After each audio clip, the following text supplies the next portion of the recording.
Trump is committed to NATO, claims chief as May warns UK at odds with US.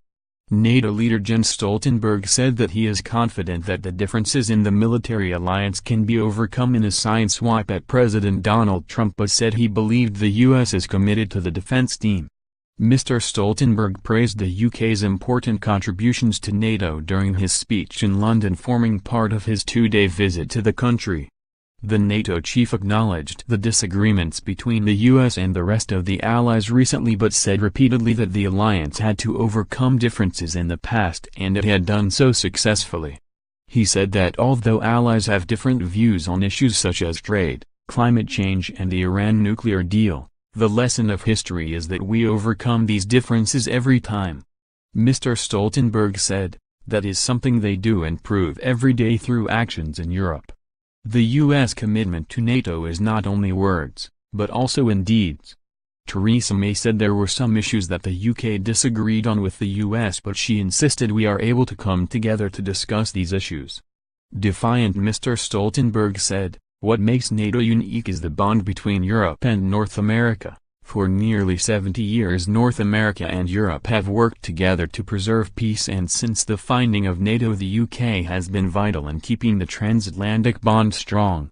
The Secretary-General continued, the reality is we are delivering transatlantic unity every day through the alliance. The UK's Prime Minister thanked NATO for its support after the Navy agent attack in Salisbury. She said the UK will continue to be a leading defence nation.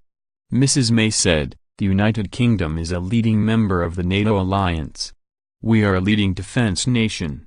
Following talks in Downing Street with Mr. Stoltenberg, the Prime Minister said the UK would maintain a range of capabilities, including conventional, cyber and nuclear.